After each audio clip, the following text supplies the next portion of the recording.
Allah.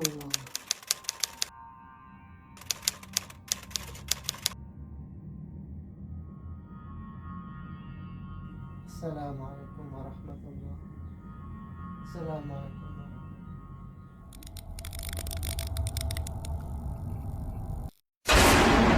wabarakatuh. Mang Sukir. A'udzu billahi minasyaitonir rajim. Bismillahirrahmanirrahim. Assalamualaikum warahmatullahi wabarakatuh. Kembali lagi bersama Mang Sukir.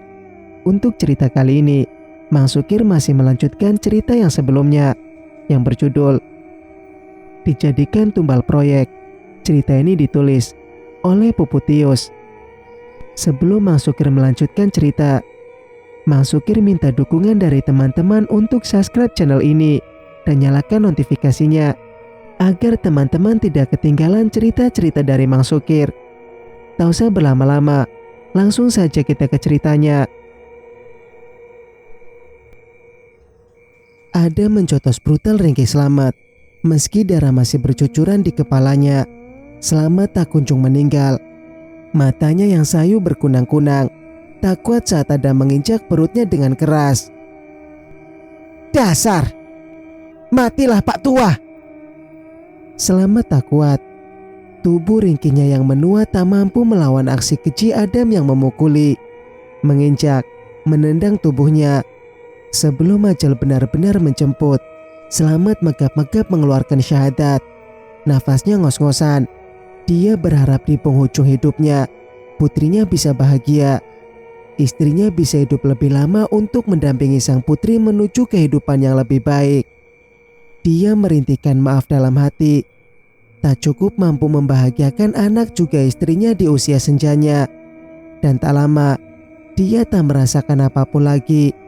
Slamet baru saja menghembuskan napas terakhirnya. Adam yang melihat Slamet tak lagi bergerak, berangsur menghentikan injakannya di perut Slamet. "Mati juga." Adam memasukkan tubuh Slamet ke dalam karung.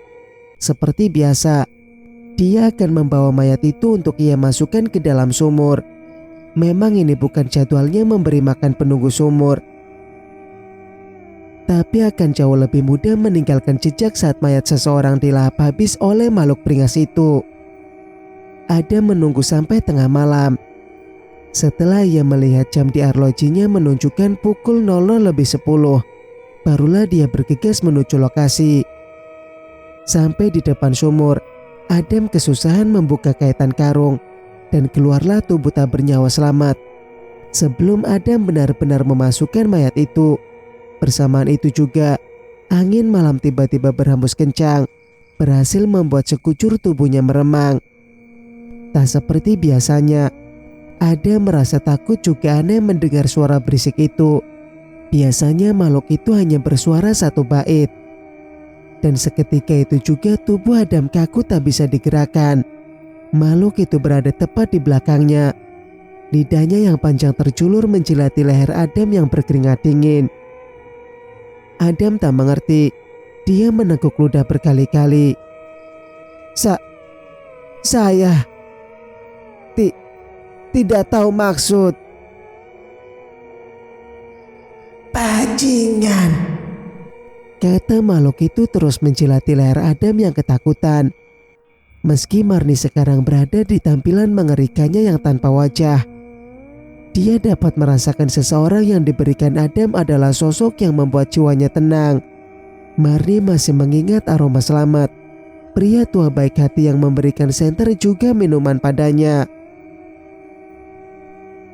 Marni menggigit leher Adam pelan, berhasil membuat Adam memekik kesakitan. Tanda bahwa Marni marah pada Adam dan dia tengah memberikan hukuman pada pria itu. Tak cukup dengan leher Adam, makhluk itu memelintir tangan Adam hingga Adam menahan napas mendengar bunyi kretek dari tangannya. Marni baru saja mematahkan tangannya. Ampun!" Lolongan Adam kesakitan. Air mata bercucuran keluar dari pelupuk matanya. "Kubur mayat itu." Setelah mengatakan perintah terakhirnya pada Adam, makhluk itu pun menghilang. Adam tergugut diam di tanah. Lengan kirinya tak dapat digerakkan. Ketakutan merambat di sekujur tubuhnya. Tatapannya jatuh pada mayat selamat, bukan memakannya. Makhluk itu malah menyuruh Adam menguburkan mayat selamat. Adam tentu tak dapat menolak perintah dari makhluk itu. Dia membawa tubuh selamat dengan kesusahan. Hendak dibawanya menuju ke pemakaman terdekat. Tiba di pemakaman, Adam lega saat ada cangkul di sana. Meski tangannya masih sakit, Adam berusaha menahannya. Rasa takut jauh lebih mendominasinya. Dia harus menguburkan mayat selamat cepat-cepat sebelum ketahuan orang. Nafasnya ngos-ngosan. Adam hanya mampu menggali sedalam 2 meter. Dia memasukkan tubuh selamat tanpa dikafani, tanpa diberi kayu. Dia masukkan begitu saja. Lanjut ia tumpuk dengan tanah. Adam pergi sesudah itu, meninggalkan kuburan tanpa nama milik selamat. Di tempat lain, Yulita mondar-mandir di kamar. Sudah dari kemarin dia merasa perutnya mual, bahkan muntah-muntah. Ini tidak biasa, karena Yulita tidak sedang merasa masuk angin atau demam. Di tangannya dia memegang benda tipis, sebuah tespek. Yulita menunggunya sembari menggigit-gigit jari, dan setelah garis di sana muncul, barulah Yulita merasa dunianya runtuh saat itu juga. 10 tahun dia divonis tak dapat memiliki keturunan, tapi tiba-tiba sekarang dia hamil begitu saja. Tangannya gemetar, dia kebingungan, takut, gusar, gelisah, semuanya jadi satu. Garis 2 yang muncul di sana adalah petaka. Dia tak dapat mengatakan ini pada Bari, karena Yulita tahu anak yang ia kandung ini adalah benih dari Adam.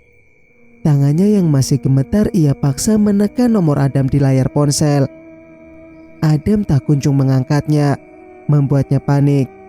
Yulita tak menyerah. Dia kembali menekan nomor itu. "Mas Adam, gawat mas," ucap Yulita setelah panggilan tersambung. "Gawat kenapa?" Aku..." Yulita menatap nanar tespek yang ia pegang. "Aku apa? Bicara yang benar," balas Adam tak sabar. Dia masih harus mengurusi persoalan 2 kulinya yang ia bunuh.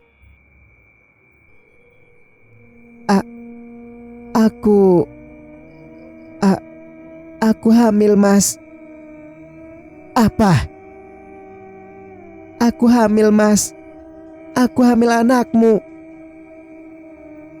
"Bagaimana itu bisa terjadi, Yul? Apa selama ini tentang dirimu yang mandul itu hanya bohongan? Dirimu mau menipuku, ha?" Tidak mas. Aku benar tidak memiliki keturunan. Ada yang bermasalah dengan rahimku. Tapi aku tidak tahu kenapa bisa..." "Alah, jangan cari alasan. Gugurkan bayi itu sekarang juga. Aku tidak mau repot tanggung jawab akan kemunculannya." "Tapi mas, bukankah mas sendiri yang bilang akan menikahiku nanti? Mas sudah bilang akan..." Ya. Aku memang bilang begitu. Tapi ingatlah Yulita, aku pria normal yang kebutuhan biologisnya harus dipenuhi.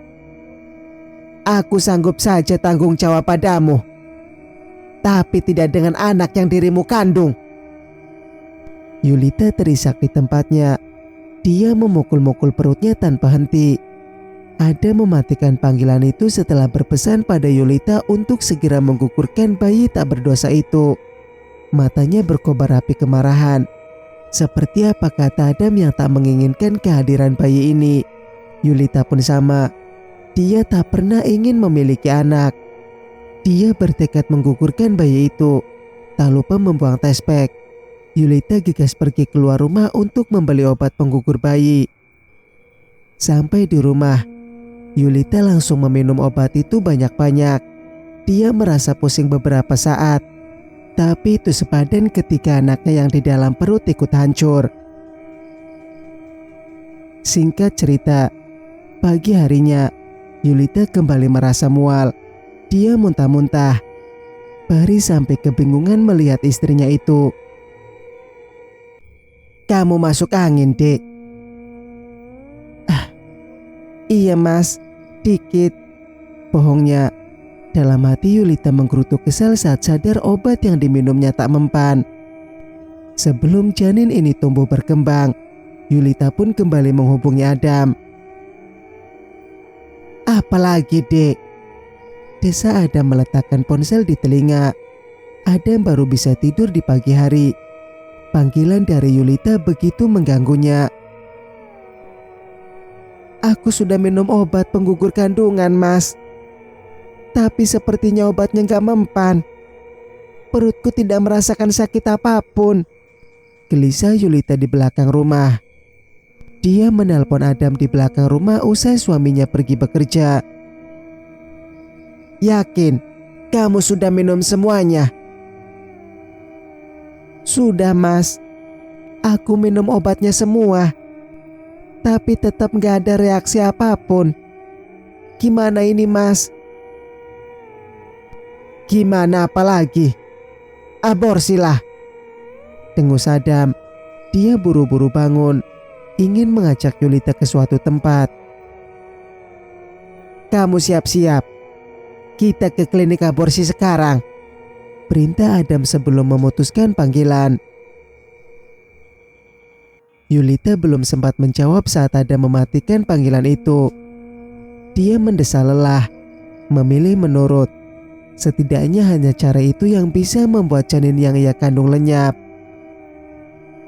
30 menit setelahnya, Adam bersama Yulita sudah berada di satu mobil. Tak lama dari itu juga, mobil yang mereka tumpangi sampai di sebuah klinik sederhana. Tentunya ilegal. Tempat ini juga berada di tempat tersembunyi. Jarang ada penduduk lewat sini. Keduanya memasuki klinik. Untung antriannya tidak ramai. Adam langsung menyuruh Yulita memasuki bilik. Di sana sudah ada dokter Badu yang siap mengkuret bayi sebiji kacang di rahim Yulita. Apa ini sakit, Dok?" tanya Yulita takut-takut. Dokter itu mengangguk. "Sedikit, Bu. Ibu akan mengalami pendarahan selama beberapa hari setelah ini."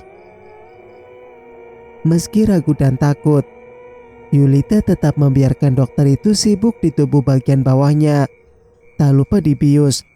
Dokter itu mengambil pisau bedah, siap mengambil janin kecil itu. "Ini usianya sudah 4 minggu. Masih sangat muda. Ibu yakin mau menggugurkan janin ini?" Yulita mengangguk tanpa ragu. "Saya siap, Dok. Saya tidak menginginkan anak ini." Selanjutnya dokter pun hendak mengurus alat vital Yulita. Tapi ada yang aneh saat tiba-tiba matanya berkunang-kunang. Pandangannya buram. Dengan tiba-tiba dokter itu ambruk ke lantai. Suara barang jatuh yang berisik tentunya menarik perhatian suster yang berjaga di luar. Adam juga ikut memasuki bilik itu. Dia kaget mendapati dokter itu terkapar lemas di lantai. Dokter itu terkapar lemas di lantai. "Kenapa ini?" "Sepertinya dokter pingsan, Pak," kata suster itu. Memanggil orang untuk membawa tubuh lemas sang dokter. Adam mendengus, sedang Yulita buru-buru memakai roknya. "Gimana ini, Mas? Dokternya tiba-tiba pingsan gitu," gundah Yulita. Di tengah kebingungan itu, Adam terpikir mendatangi dukun yang tak jauh dari sini. Adam menyuruh Yulita lekas memasuki mobil. "Aku kenal dukun di sekitar sini. Sepertinya dia bisa menghilangkan anak itu dari rahimmu." Yulita menurut saja. 20 menit kemudian mereka tiba di sebuah gubuk yang nampak suram. hampir di tengah-tengah hutan. "Ini tempatnya, Mas?" tanya Yulita tak yakin. "Iya, ayo cepat masuk," ajak Adam menggandeng lengan Yulita. Adam mengetuk pintu beberapa kali dan disitulah mereka langsung berhadapan dengan pemilik rumah. Mbak Asti namanya. Dia adalah dukun yang merangkap sebagai dukun beranak. Mbak Asti mempersilahkan keduanya masuk. "Ada apa, Nak?" "Ini, Mbah. Ini saya dengan kekasih saya hendak meminta pertolongan Mbak Asti." "Pertolongan apa, Nak?" Ada mengusap perut Yulita. "Di sini ada janin yang tidak kami harapkan keberadaannya. Bisakah Mbak Asti menghilangkannya?" Mbak Asti mengangguk tanpa ragu. Jalannya terbungkuk-bungkuk, menyuruh Yulita berbaring di dipan di ruang kecil itu. "Mas, ini sakit nggak?" cicit Yulita pada Adam. Sejujurnya dia lebih percaya pada medis daripada dukun seperti ini. "Udah nggak usah banyak tanya." Mbak Asti menghampiri Yulita dengan membawa sebotol cairan entah apa itu di tangannya. "Angkat bajumu, Nak." Ada membantu Yulita mengangkat bajunya sampai batas dada. Setelah itu Mbak Asti melumuri perut Yulita dengan cairan yang dia bawa. Terlihat seperti minyak. Awalnya Yulita merasa rileks, tapi saat Mbak Asti menekan sisi perutnya barulah dia mengernyit. "Ah, sakit." "Tahan dia, Adam," kata Mbak Asti. Dia harus fokus menekan titik kecil itu. Ketika dia berhasil menekan dan menghancurkan bayi itu dari luar, nanti darah dari inti Yulita akan keluar. "Sakit," lolong Yulita lagi. Kedua tangannya dipegangi oleh Adam. Fokus Mbak Asti terpecah saat samar dia melihat bayangan mengerikan di sukmanya. Fokusnya terkecoh, nafasnya megap-megap. Tak menyerah, Mbak Asti kembali menekan perut Yulita semakin kencang. Tapi bersamaan dengan itu, Mbak Asti merasa dadanya sesak. Bagai ada satu ton palu yang menghantam jantungnya. Mbak Asti tertelungkup di tubuh Yulita. Dia bernapas putus-putus. Anak ini tidak bisa dihilangkan," kata Mbak Asti bersamaan dengan darah yang muncrat dari mulutnya. Sementara di tempat lain, Bari bingung saat Selamat yang ia tunggu tak kunjung datang ke tempat kerjanya. Curaganya sampai menanyakan absennya Selamat padanya. Selepas pulang kerja, Bari lekas mengunjungi rumah Selamat. Dia mengetok-ngetok pintu itu, tapi sang pemilik rumah tak kunjung membuka. "Pak Le Bari," ucap Yana dari belakang. Bari membalikkan tubuh. Dia melihat heran putri Selamat yang lesu. Mata gadis itu sembab. "Kenapa kamu, Yan?" Yana buru-buru mengusap matanya. Saat tak sengaja air matanya kembali jatuh. Papa nggak pulang, Pak Le. Ibu sama Yana udah cari Bapak di rumah ke kerabat. Bapak di rumah kerabat juga nggak ada." "Loh Yan, beneran?" Panik Bari. Yana sesungguhnya lalu mengangguk. "Yana cari kemana-mana nggak ada, Pak Le." "Dari kapan gak pulang, Yan?" "Dari kemarin, Pak Le. Biasanya jam 3 itu Bapak pulang. Tapi Yana sama Ibu tunggu sampai habis maghrib Bapak gak pulang-pulang." Bari mengingat, kemarin dia meminta Selamat pulang terlebih dulu karena dia tengah membeli sesuatu untuk istrinya. Jika benar Selamat tidak pulang, berarti hilangnya Selamat bertepatan dengan dia yang pulang kerja. Sekarang sudah pukul 4 sore. Bari dengan cepat mengajak Yana melapor ke kantor polisi. Sembari dibonceng Bari, Yana tak berhenti gelisah, hatinya tak tenang. Dan tak lama dari itu juga mereka sampai di kantor polisi. Keduanya lalu masuk untuk melaporkan kabar orang hilang. Dan saat itu juga Ray tak sengaja melihat Yana yang mendatangi salah satu meja polisi. Barry mengajaknya melapor di sana. Polisi meminta Yana melaporkan secara detail. Sudah berapa lama Selamat hilang, baju yang dikenakan Selamat, jalan pulang yang biasa Selamat lewati, semuanya. Setelah mereka selesai melapor dan akan mengabari Yana setelah Selamat ditemukan, Yana dengan lesu keluar dari kantor polisi. Tapi langkahnya berhenti saat tiba-tiba Ray menghadangnya. "Yana." Barry menatap dua anak muda itu. Apa polisi ini mengenal Yana? Yana hendak melanjutkan langkah dan tak menggubris Ray. Tapi pria itu justru mencekal lengan Yana, membuat Yana tak suka. "Jangan sentuh saya," tekan Yana, menarik tangannya. "Maaf, tapi kenapa kamu kemari, Yana?" Yana tak kunjung menjawab.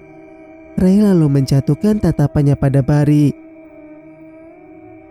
"Kami sedang melapor orang hilang, Pak." "Siapa, Pak?" Yana menarik tangan Barry untuk menjauhi pria itu. Anehnya, Ray justru tertantang dengan sikap yang ditunjukkan Yana. Dia berlari kecil menghampiri Yana. "Siapa, Yan?" "Bapaknya Mbak ini, Pak. Namanya Pak Selamat." "Pak Lebari." Yana menatap Barry jengkel. "Pak Selamat hilang?" tanya Ray mengambang. Yana tak memiliki pilihan. Dia mengangguk. "Pak, biar saya yang mengantar gadis ini pulang. Saya kenal dengannya," kata Ray setelahnya. Ucapan itu sontak membuat Yana melotot. Yana menatap Barry memohon. "Bukan begitu, Pak. Tapi sepertinya Yananya tak... Saya kenal dengan orang yang bernama Selamat. Saya pastikan saya tidak akan macam-macam dengan putrinya," kata Ray meyakinkan. Barry meneguk ludah. Dia pun terburu-buru ingin pulang. Istrinya akan khawatir kalau dia tak kunjung kembali ke rumah. "Ini polisi loh, Yan.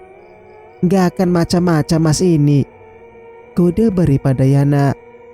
Barry berpesan pada Ray agar segera membawa Yana pulang ke rumah. Setelah itu dia pun mengayuh sepedanya, meninggalkan Yana yang menatap kepergian Barry tak percaya. Yana yang enggan berdekatan dengan pria langsung berjalan menjauh dari Ray. Ray tersenyum melihat tingkah gadis itu. Tapi tunggu, ini bukan saatnya senyum. Ada begitu banyak kecurigaan saat tiba-tiba dia mendengar Selamat hilang dengan tiba-tiba. Ray berjanji untuk cepat menemukannya. "Yana, tunggu." Ray menyusul langkah Yana. "Saya antar kamu pulang." "Saya tidak suka diantar pria yang tidak saya kenal." "Saya kenal denganmu, Yana. Kita sudah berkenalan sebelumnya." "Maaf, Pak Polisi. Saya banyak urusan. Saya tidak mau berdekatan dengan pria sementara bapak saya tengah hilang entah kemana." "Saya mengajakmu bukan untuk mendekatimu, Yana. Saya akan membantu kamu mencari Pak Selamat." Yana mendongak menatap Ray. Pandangannya berkaca-kaca. Dia takut sesuatu terjadi pada bapaknya. "Apa Pak Ray bisa menemukan bapak saya?" Ray terdiam sejenak, terpana akan kecantikan alami Yana. "Saya tidak bisa berjanji, tapi saya akan berusaha." Tubuh Yana membeku saat Ray mendekatinya. Dia menahan napas saat Ray mengusap air mata yang jatuh di pipinya. "Jangan menangis, Yana. Ayo kita cari bapakmu." ajak Rai sambil tersenyum. Senyum yang begitu membuat jantung Yana berdegup. Rai memimpin jalan, sedang Yana mengekor di belakangnya. Yana seketika mundur saat tak sengaja menubruk punggung Rai. "Satu lagi, jangan panggil saya Pak. Apa saya setua itu, Yana?" Rai membuka pintu samping mobil, mempersilahkan Yana masuk. Yana awalnya ragu, dia takut Rai berbuat macam-macam padanya. Jangan macam-macam." Setelah mengatakan itu, Yana pun masuk ke dalam mobil. Rai menutup pintu itu sambil terkekeh. Gadis ini kepedean sekali. Di jalan pulang, Rai tampak aneh dengan jalan sepi menuju rumah Yana. Insting detektifnya mengatakan dia harus turun dari tempat itu. Terlihat ada tanah yang menutupi tengah-tengah aspal. Itu mengganggunya. Rai meminta Yana tetap diam di dalam mobil. Dia ingin mengecek kejanggalan itu. Rai mengikis tanah di aspal itu menggunakan sepatunya. Dan saat dia tak asing dengan noda merah kehitaman yang sudah menempel di aspal, barulah Rai tahu di sini pernah terjadi kecelakaan. Bisa jadi kucing atau entah apa. Rai mengecek ke semak di tepi jalan kiri dan kanan. Dia menyusuri jalanan itu dengan berjalan kaki. Yana yang takut sendirian di dalam mobil lantas turun dan menyusul Rai. "Kenapa turun?" Yana menghentikan bahu. Dia ikut melihat-lihat semak seperti yang dilakukan Rai. Yana tampak aneh melihat kilauan di sungai kecil yang tertutupi semak. Saat dia mendekat dan ingin menyingkap semak itu, Rai menahan tangannya. "Biar saya yang melakukan." Rai mendekat ke semak itu. Kakinya turun ke sungai. Dia menyibak semak belukar itu. Sesuatu di balik semak itu berhasil membuat tubuh Yana membeku. Gadis itu mundur ketakutan, tak percaya. Rai yang melihat gelagat aneh Yana langsung naik. "Kenapa, Yan?" Itu sepeda Bapak," tunjuk Yana pada sepeda yang sudah bengkok di sana sini. Saat Yana mundur dan mundur, tak sengaja kakinya menginjak sesuatu. Matanya langsung menangkap apa yang ia pijak. Yana membuka bungkusan kertas minyak yang ia injak, dan seketika itu juga nafasnya tertahan. Itu adalah martabak manis yang sudah kotor karena tanah. Bibir Yana bergetar, air matanya tumpah. Sadar itu adalah martabak manis yang biasa bapaknya belikan. Sementara di tempat lain, Adam sudah pusing dengan kehamilan Yulita. Berbagai cara sudah ia lakukan untuk menggugurkan janin itu. "Bagaimana ini, Mas? Harus pakai cara apa lagi?" "Diam, aku lagi mikir." Adam berpikir keras. Sudah 5 dukun dan 5 klinik ia datangi di 3 hari berturut-turut. Bertepatan dengan hal yang sama kembali terulang. Dukun itu bertingkah aneh, terus mengatakan anak yang Yulita kandung tidak bisa dimusnahkan. Sedang di klinik juga begitu. Akan ada hal aneh saat dokter ingin mengkuret janin Yulita.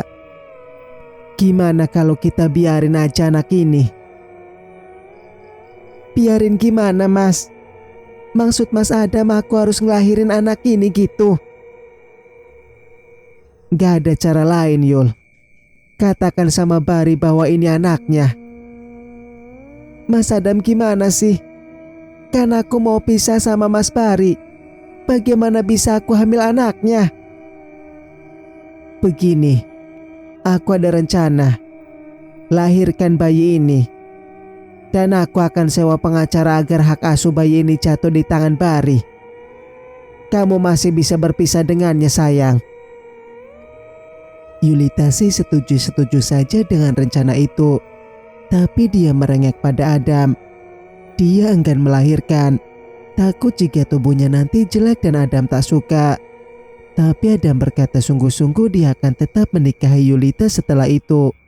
Karena keputusan itu juga, Yulita kini tengah menggoda Bari, mengajak Bari berhubungan. Sudah begitu lama mereka tak melakukan hubungan intim itu. Terakhir mungkin sudah 1 bulan yang lalu. Pari tak kuasa menolak. Dia senang kembali dilayani oleh Yulita. Tapi lain dengan Yulita yang punya maksud mengajak Pari berhubungan. Yulita ingin mengaku bahwa anak yang ia kandung ini anak Pari. Dengan begitu Pari akan percaya anak yang ia kandung ini benar anaknya. Yana terseduh-seduh. Fakta menyakitkan bahwa bapaknya mengalami sesuatu yang buruk selepas pulang kerja membuat dadanya kian sesak. Yana, ini masih belum pasti, pucuk Rai. Yana masih tak menghentikan tangisnya. Dia berjongkok di tanah, masih meratap di martabak yang sudah penuh tanah. Rai yang melihat itu tak kuat. Dia menarik tubuh Yana ke pelukannya, membiarkan gadis itu menangis di pundaknya. Tenanglah Yana, saya pastikan akan menemukan bapakmu. Yana membiarkan air matanya tumpah di pundak pria itu. Dalam hati Rai akan mencari tahu sesuatu yang menimpa pada Slamet. Ini bukan hanya kebetulan. Pasti ini semua berhubungan dengan laporan yang Slamet berikan padanya. Bukankah informasi pelaporan sudah dirahasiakan kepolisian? Jika memang begitu, Rai berpikir keras. Tangannya senantiasa mengusap punggung Yana naik turun agar gadis itu tenang. Pikirannya tertuju pada seseorang yang mungkin bisa saja membocorkan rahasia kepolisian. Bukan tidak mungkin yang mencelakakan Slamet ini adalah Adam. Pria yang dilaporkan Slamet. Pria yang sama yang sudah membunuh kulinya. Kepolisian hanya tinggal menunggu bukti fisik. 2 sampel yang dibawanya beberapa hari lalu berhubungan dengan Adam atau tidak. Dan karena itu juga Ray harus merahasiakan laporan terkait Adam dari Slamet. Ray tidak ingin Yana tahu dulu. Gadis itu bisa-bisa shock. Mereka tak sadar tengah diintai oleh sesosok makhluk dari atas dahan yang tinggi. Makhluk itu adalah Marni. Mulutnya yang robek tersenyum. Bukan senyum jahat yang kerap ia tunjukkan, melainkan senyum simpul. Karena Marni tahu 2 anak muda ini akan dijodohkan oleh takdir. Meskipun mustahil, Marni berharap 2 manusia berbeda kelamin itu bersatu kemudian hari. Marni merasa Rai adalah pria yang baik. Sedangkan Yana, anggap saja Marni tengah membalas budi kebaikan dari Slamet dengan terus menjaga Yana di kejauhan. Balas budi yang Marni maksud adalah sepeda penyok yang sengaja ia letakkan di balik semak. Awalnya sepeda itu sudah dibuang jauh-jauh oleh Adam. Tapi sekali saja, meski mustahil, Marni ingin melakukan hal baik di tengah hukumannya berada di dunia yang fana ini. Arwahnya yang tidak tenang adalah hukuman. Mengapa begitu? Karena Marni yang jatuh ke dalam sumur berusaha akan membunuh pria di muka bumi ini. Sebelum dia menghembuskan napas terakhirnya, Marni meletakkan dendam yang teramat pada Yusman, pada sebangsanya, bahwa dia akan memangsa habis pria yang membuatnya tewas secara menyedihkan. Beberapa minggu kemudian, Yulita menarik napas sebelum mengatakan kehamilannya pada Bari. Mas, aku mau ngomong. Ngomong apa, Dek? Yulita mencoba berlagak terharu. Dia memeluk Bari. Aku hamil, Mas. Dek. Jantung Bari berdegup kencang. Dia membeku tak percaya. Kamu? Apa, Dek? Aku hamil, Mas. Aku hamil, kata Yulita gembira. Masya Allah, Dek. Beneran. Yulita mengangguk-angguk antusias. Mencoba terlihat senang. Bari tak kuasa memeluk tubuh Yulita. Bersyukur teramat istrinya mengandung setelah begitu lama mereka menanti akan anak ini. Setelah begitu lama mereka menanti akan anak ini. Ya, Bari tidak tahu bahwa yang sebenarnya istrinya itu divonis tidak bisa memiliki anak. Yulita merahasiakannya sedari dulu. Tapi anehnya sekarang dia malah hamil. Bari mengusap perut rata Yulita, menitip doa pada makhluk kecil yang tumbuh di rahim Yulita. Sedangkan Yulita tersenyum miris melihat itu. Dia tak percaya Bari sesenang ini. Bersambung. Nantikan kelanjutan ceritanya di video berikutnya. Mas Sukir pamit. Wassalamualaikum warahmatullahi wabarakatuh.